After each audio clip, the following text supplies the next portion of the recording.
Hi, I want to talk about a phenomena that happens in economics and also in other parts of life. And I want to give some examples of how this phenomena happens. For example, sometimes you see that there is this river that's coming to join the ocean or a lake, and the river is actually a white water river is moving very fast. But then when it comes into the lake or the ocean, well, the ocean is a vast uh, body of water, and usually it's very still. It's not moving much. Maybe there's some minor waves, but so when this river comes into the ocean, because it has a lot of kinetic energy, it just for some time, I don't know, half a mile, it just rams into the ocean and goes, the current just goes very strongly into the big body of water. And then at some point in the further down in the ocean or in the lake, it kind of disperses and all the eddies disappear, and there is nothing else going on. The same happens when like a natural fire happens. Say a forest is burning down. So a lot of firefighters, they know this. They don't really bring fire trucks because the amount of water or fire repellent or uh, retardant is not sufficient to like put down this huge fire that's going on.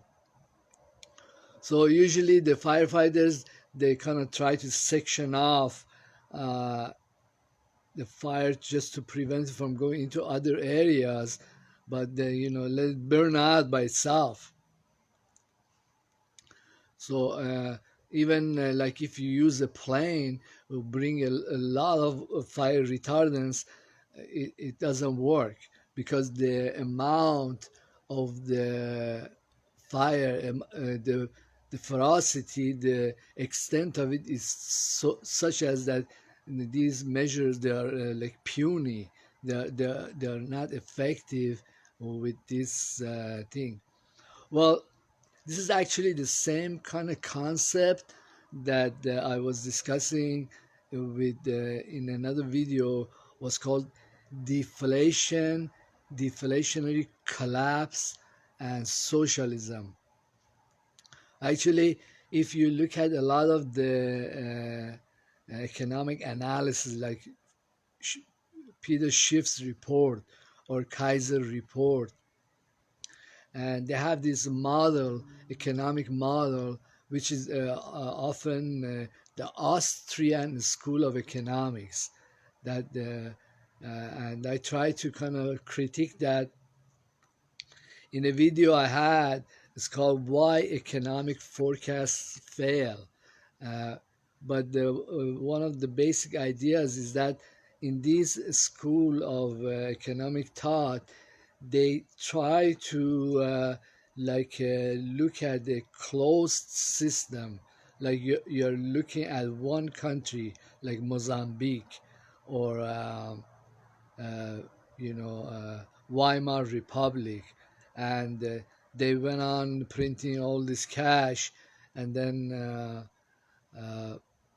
they achieved inflation and things just went wrong. Their money collapsed in value, but uh, the way that the world that we are in today is not a closed system. Actually, it's a very interconnected, and everything is happening internationally in economic terms. So, but I think like Max Kaiser or Stacy, they're very smart. They also look at other aspects of this model, and lately they were saying that all this money printing has only resulted in a lot of foreign imports from China, and actually is the Chinese and other countries that are getting all this money. But uh, well, I want to look at instead of a closed system, I want to look at an open international system. Actually, I have a problem calling this video the name I want to use. I'm thinking of calling it the tyranny of low cost producers. That means that okay, our world is so connected that say a factory in Vietnam or a country in Africa, it discovers a process that you could produce something, a machine or cobalt or say diamonds or robots, whatever, lift trucks. Say they discovered this process that they could manufacture these things at the fraction of the cost that the other countries can produce.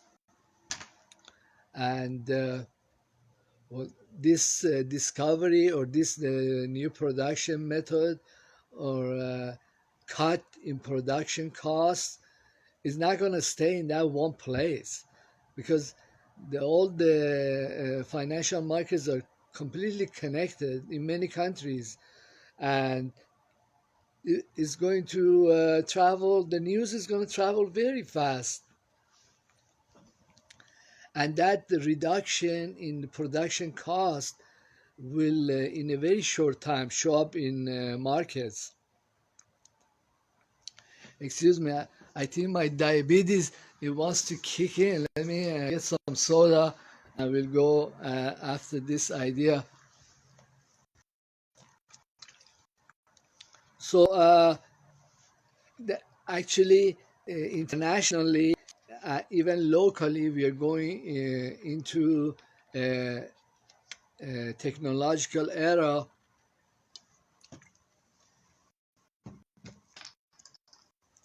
that's called by some economics as zero marginal cost society.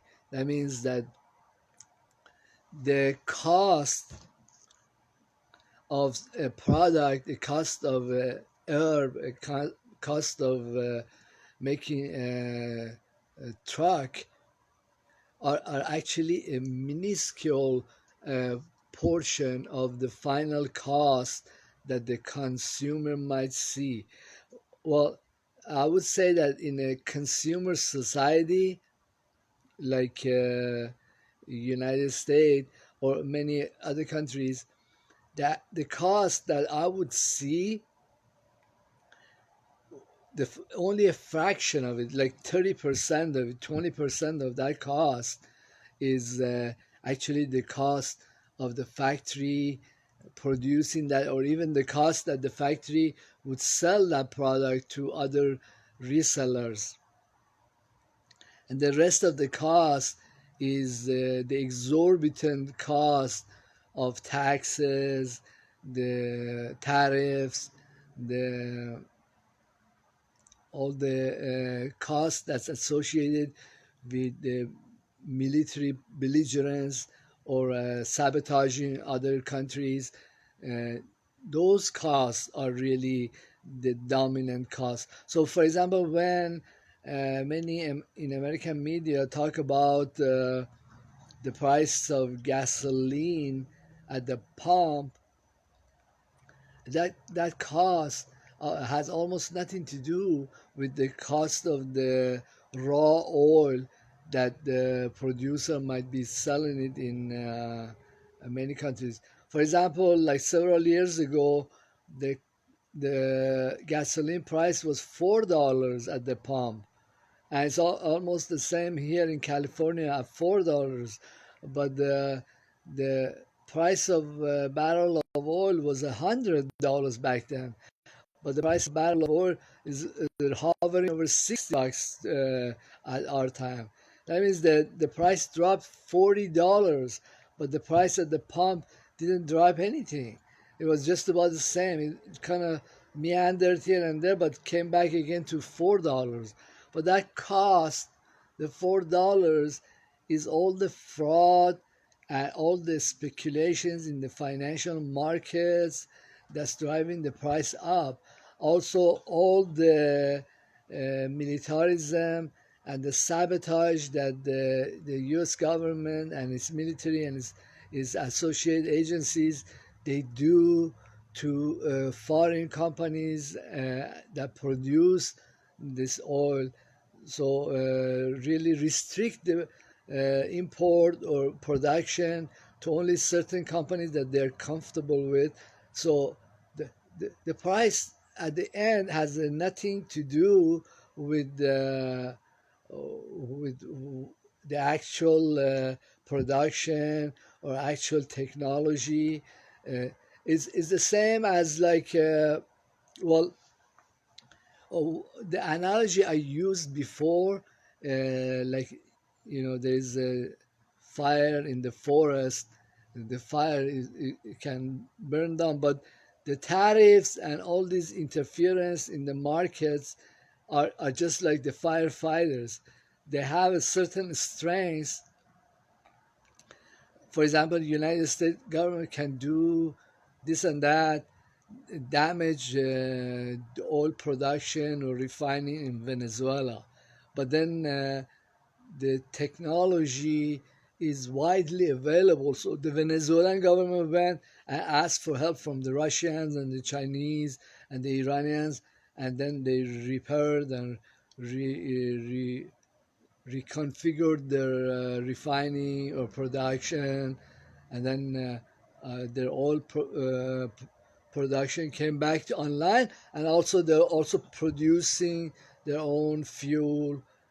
Everything is going back to the way it was before the Americans put sanctions and damaged their economy.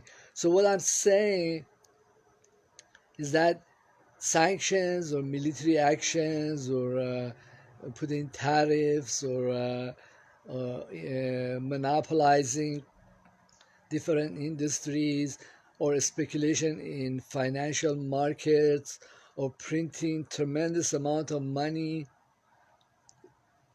is is just an action of a particular group or country, but the outside of this area, outside of the United States or Israel or some Western countries that are affiliated with these guys, the world goes on.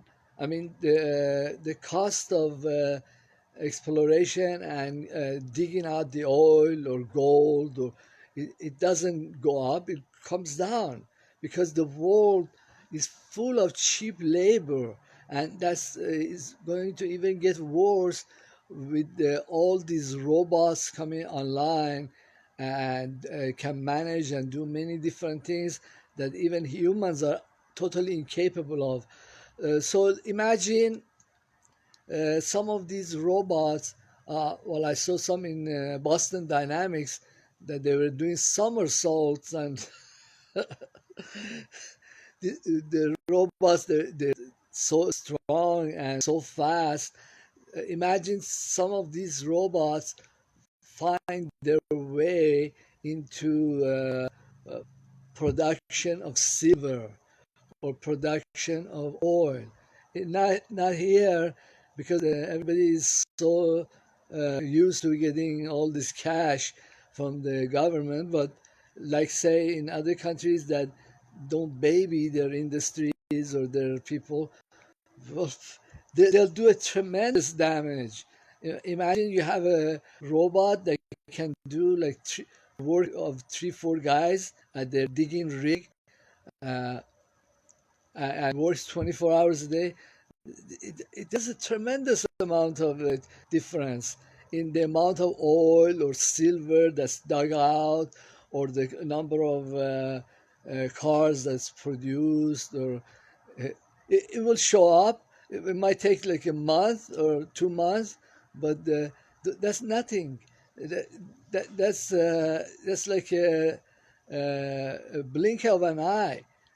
And these technologies have been going on for many years. In fact, robots have been showing up in so many industries.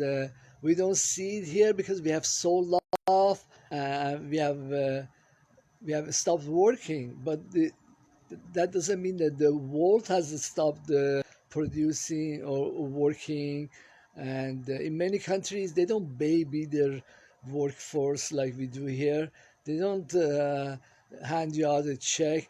People have to go work, and the what I'm saying, the tyranny of low cost producers, it's just going to become even worse. And even if there is barriers to entry here in the United States, being in the form of tariffs or being in a form of blockades or actions by immigration services, by patrol, I don't know, whatever, then these products, they'll find the other ways of entering the United States or other countries.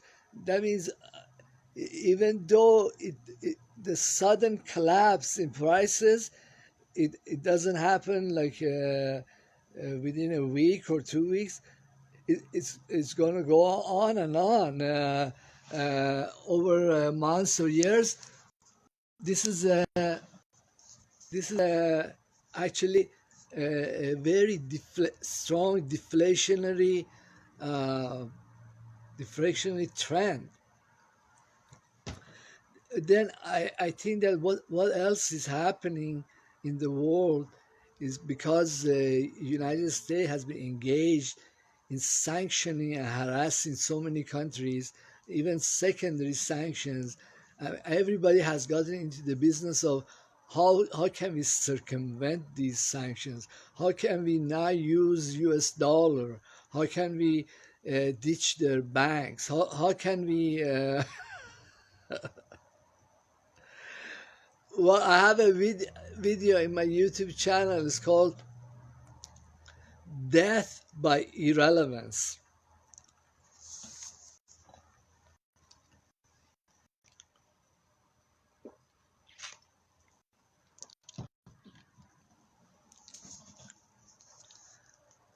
Death doesn't have to happen by firing squads or by injection of poisons.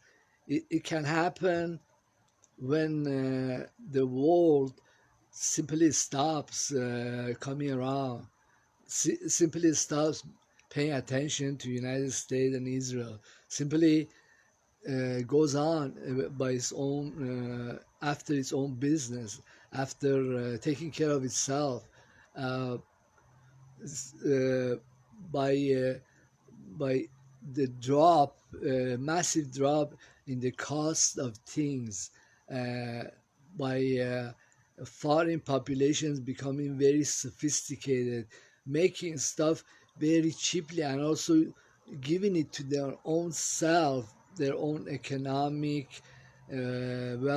well-being, and uh, usually, well, I had several businesses, and usually they were built on economic trend or something that I could do. But these trends, they usually come and they die off after like 5 years or so. Like I was wholesaling video games or other businesses. They have a lifetime, but I could tell when a business was going to die off because, say, it went pretty good for like 2, 3 years, 5 years. Then at 1 year, the business will like drop like 25% or 50%, and then the following year it dropped another 25%, and the third year the business was like had become very difficult. Cash cash management or money coming in and going out became very excruciating. That's when you know that that business is going to go kaput. Well, you can see that in the United States, by the way, by the tremendous amount of money that's printed and given out is uh, is that is a sign that that money is not made in different industries, and somebody else has to come in and give out that money so the whatever industry is left can function, something like that. It's like a person is in the hospital, they are very anemic, and then they have to inject them with the blood that came from somewhere else. Some other adult, healthy person had the same kind of uh, blood. They donated it and then they injected it into this person because his or her own body doesn't make that blood, doesn't produce those things, doesn't. Uh, but the other way, the world is becoming wealthy is not only they don't have to pay as much for all kinds of goods because of technologically induced deflation, but also robotics and all the cheap labors make buying the services they need, the things they need, very cheap in their own place. So they don't have to go around knocking on US doors. Well,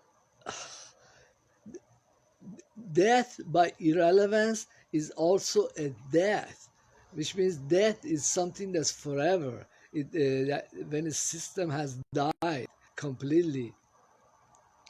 But then one we can look at different products and different technologies and see that the projecting that there is inflation in the United States is not very true.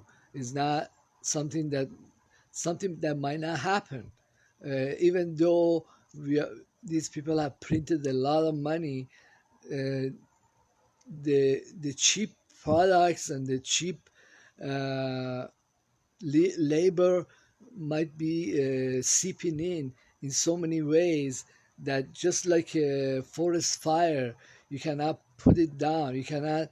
It doesn't matter how many fire trucks you bring around. You cannot put these fire trucks because it's the scale or the magnitude they has is just overwhelming. Uh, well, the deflationary trends in the world, which is economically very connected to United States, is is uh, is mind-boggling in comparison to what is happening in United States. The only thing that the United States, the government and the people they can do is uh, do exactly what they are doing now is make it a political decision to, for example, make the minimum wage very high, $20. Because if minimum wage was open to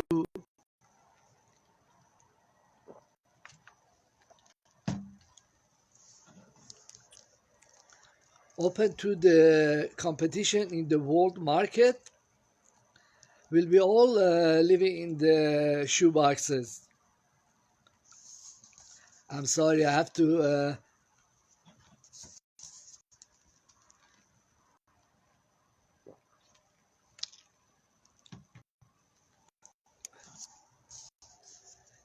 Then another trend that's kind of like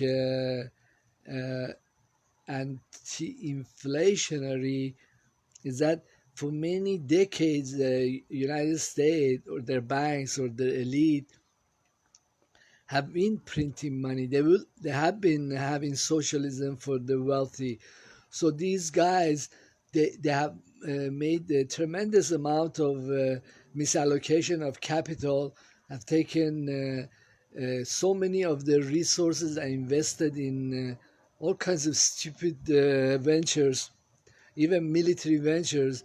And now that that system is just dead, there is nothing that they can do. No matter how much money they sink into these zombie companies, nothing is going to come out of them. Then they have started to give the money, like helicopter money, to just about anybody. But what is the difference this time is that the money is coming to anybody, to the average Joe.